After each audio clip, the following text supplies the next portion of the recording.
Good morning, Vanakkam. So pleased to be here, born and brought up in this city. Very nostalgic to be presenting about artificial intelligence. So, thanks for being here. I'll just take you through in the next 20-25 minutes on what the industry is facing and what the industry needs to take care if we have to sustain this AI workloads. Yeah, so let's go a bit. I'm a big fan of R. Gopalakrishnan, Vice Chairman, ex-Vice Chairman of Tata Sons. If I follow him on LinkedIn. So in a recent message, he says that he's talking about AI, and the interviewer is asking him a question saying that how do we do leadership? Somebody asked about skill sets. In the AI era, how do we do the leadership? He starts off by saying, my great-grandfather, when we were going to the village, he used to take me a kilometer away to see what is called a steam engine. And it's a monster. Now, the grandchildren would be seeing this steam engine maybe on a mobile. So what I'm trying to say is that we have come a very long way, and at Schneider Electric, what we are focusing on is, yes, AI is here, I'm going to be talking about it, but what do we need to do to power up the AI and how to be responsible and sustainable? So, statistics are, evolving. 1 quarter ago, I presented some numbers which were smaller than these. Now I'm presenting. So what I'm trying to say is that it's so dynamically evolving. The previous panel talked about it, that can you plan beyond 2030? The answer is that question mark. In fact, all of them were talking about 80 kilowatts, 100 kilowatts, 125 kilowatts per rack. Now, what we hear is that even 1 megawatt per rack is a possibility. So, therefore, I'm not going to be, the AI is here. Now, you can see those numbers, staggering numbers, that's a reality. Now, looks like from whatever we are seeing, we saw cloud was being talked about and cloud evolved. I'm telling you that the cloud is still going to be there. Okay, in any deployment, I assume that still 50% will be AI, but 50% will continue to be the cloud, because we want to store our pictures. We want to do so many things with our smartphone and the smart devices we have. So cloud is still going to be there, but then yes, the generative AI is going to get into not $1 billion but $1 trillion. So if you see, all the figures are all validated. So because it's the era of a lot of information, but you can go back and trace them. So when we say that 1.3 dollars by 2032, that's been done by Bloomberg. So all the data is validated, but it is going to touch every aspect of our life, which is, now this is a very interesting, it's a slogan, but I want to substantiate this. What we are saying, that AI for energy and energy for AI. If I share with you a couple of other slides, the energy demand, we can talk about, racks going to 125 kilowatts, 1 megawatt and all that. But how do we power it? You heard the previous panel talking about it, saying that more than connectivity and more than other things, power is going to be a major issue. Okay?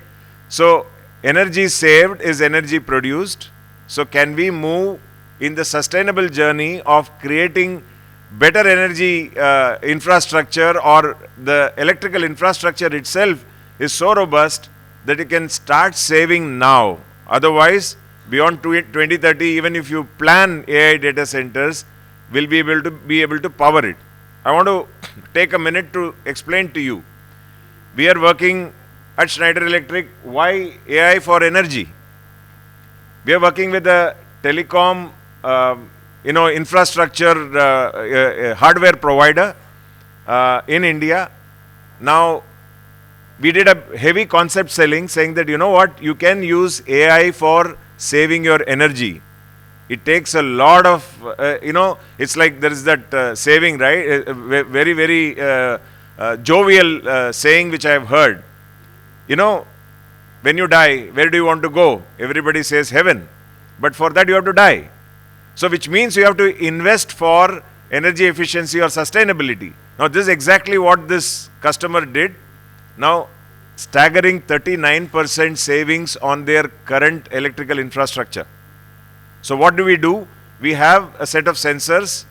The sensors go into an AI box, and the AI box, irrespective of the make of equipment, I'm not saying that here you need only Schneider equipment. So the AI box talks to the cooling machines. Cooling is 50% of everybody talked about liquid cooling as well. So cooling is becoming more and more important. 50% of the energy consumption in a data center is cooling. So if you save money there, then again energy saved is energy produced. So that's why AI for energy has to be deployed to take it forward. So very important. Now this is the graph I was talking about. You can see the AI is going to have a huge surge on one side, but we are not power ready. If you take a limit up to 2035, we are just not there. And that's why you heard Surijit talking about Maharashtra creating surplus and creating AI parks. I can give you a couple of examples. I worked in East Asia. Singapore has banned data centers. If you have to do a data center, you have to be less than 1.3 PUE. Maybe Korea follows and some other countries are going to follow because they're getting saturated, because data center generates a level of employment but consumes too much of power. And look at what is AI doing. So now if you don't create that impetus that you have to save power right from the architecture and the strategy to be deployed during the designing of the data center, then you are not going to have surplus power to keep building data centers. So that's what this chart is talking about. So these variables, all the colo providers can vouch for this. Capacity is again related to power. That's what we said. This space availability is becoming a problem because everybody is building and it is getting consumed thanks to the hyperscalers. Rental rates are going up, and there is an upstick in the size of the hyperscalers itself. So we have a problem on hand, and this is a global data where you can see the gigawatts growing up. Come back to India, come back to Chennai. What Surijit mentioned, that we are around 1.3, 1.4 gigawatts of IT load deployed in the country. We are very quickly going to go to 3.5, 4, or people are even talking about 5 gigawatts by 2030. So again, 5 gigawatts would mean at least 7 to 8 gigawatts of, even if you multiply it by the PUE, that much power. So, so therefore, what's special about the AI data centers? Rapid compute, I don't want to reinforce it, the panel reinforced this. This is bound to happen, but how do we provide the power to all this? So therefore, the value proposition which we are bringing in is sustainable AI-ready data center designs. Now, I'm making a bold statement here. Now, if you create an electrical infrastructure, a typical data center purchase-driven decision is break the packages so that I can have 4 bidders for X package, 5 bidders for Y package, and so on and so forth. Now, is it sustainable? Is it workable? I'm saying that should we rethink about our whole way? Do you want to make solution architectures compete with each other? So if the substation, medium voltage, low voltage, and right up to the UPS to the rack PDU, do you need to do a solution architecture which will be optimized at the starting point? So that's where we say that AI ready, high performance digital trains, power trains. So here, as a vendor partner to all the companies, what we offer, I'm sure consultants in the room would agree, that there's something called ETAP. So ETAP software, you can build the electrical architecture, predict what is going to happen, predict how the ramp up is going to happen. So that's where we call it AI ready high performance power trains. We just now said power is going to be the rarest commodity for building AI data centers. And if you build it intelligently with AI inbuilt into it, this is AI for energy. Because you need energy for AI. So that's where we are coming to. The next important thing, I said that 50% of the data center consumption is, power consumption is cooling. Now, there again, hybrid and high efficiency cooling solutions. Why not elevate the chiller temperatures? Why not, if the rack has to be fed with liquid, how do we improvise? And how do we cater to the cloud as well as the AI hybrid environment? Here again, it's like I've been a sales engineer myself. I've filled in data sheets. When the air handling unit and the fan wall, pressure drops are X, the chiller pressure drop is Y, and they don't match, and you have a problem. So the electrical train and mechanical train, can you identify partners who will be able to give you the solution architecture? And my urge is that can you make them compete on the electrical trains and mechanical trains rather than buying components? Is the accent which we are talking about, and then hold the vendor partner accountable for the energy efficiencies which are committed during the sizing or the architecture. So, and then of course safeguard your operations. Now, I don't want to talk about it. You can come to our booth. We are demonstrating a bit of a virtual program there. So the NVIDIA certified architectures. Now, I'm saying that, the NVIDIA certified architecture, then you are safe. That at least NVIDIA will not come and tell you that you have not deployed the GPU, because GPU is so expensive that you need somebody who is validating it, and therefore we have used the validated infrastructure. NVIDIA approves 2 makes. One is Motiware, and that has been acquired by Schneider Electric, and it's a fully owned Schneider company now. We are going to be setting manufacturing very shortly. By say end of the year, you will see India for India manufacturing, because we want to cater to the data centers from India, and that's another important aspect. In summary, what we want to tell you is, now the AI data centers and the cloud data centers, the situation is changing. The PU demands, because if you want sustainability in data centers and you want more and more power for the AI data centers, you need to look at how the grid to chip, because from the grid, how are you distributing the power to the chip becomes super critical. Okay. Now, of course, I square R losses become, from generation to the city becomes critical, but from the grid to the chip becomes critical. This is where I talked about the digital powertrains. That's the message I want to leave. Now, what is getting critical because of the heavy loads on a per rack basis is the chip to the chiller. It has to be an integrated design, and it's not sourced the way the conventional sourcing is happening. This is my message in terms of building digital powertrains and building the digital mechanical trains as well. Now, yeah, so that's where it is. It's a energy consumption dilemma, because we want all of us want AI. See, don't get me wrong. I'm not trying to say that AI is not important, because AI is the way for the future forward. I am a user of Copilot.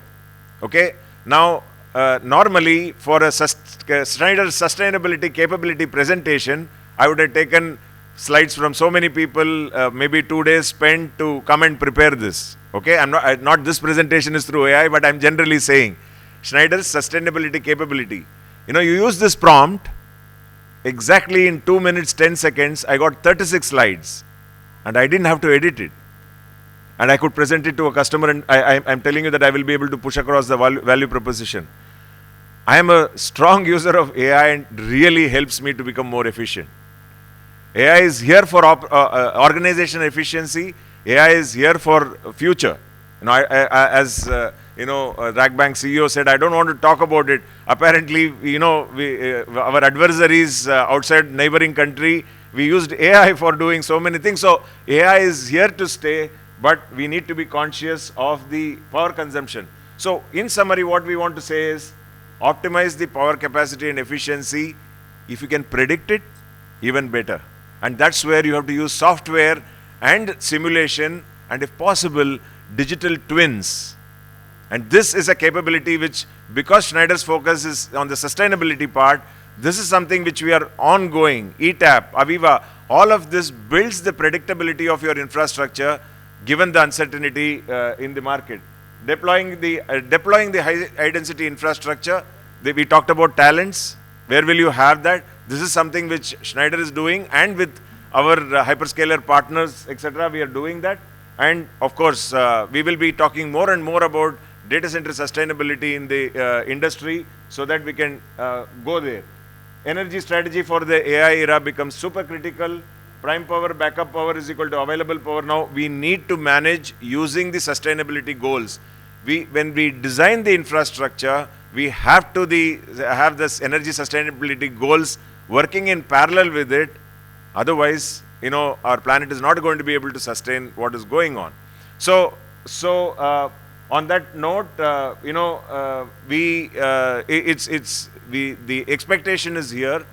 What Schneider has done is that these sustainable architectures, we have white papers. It is free.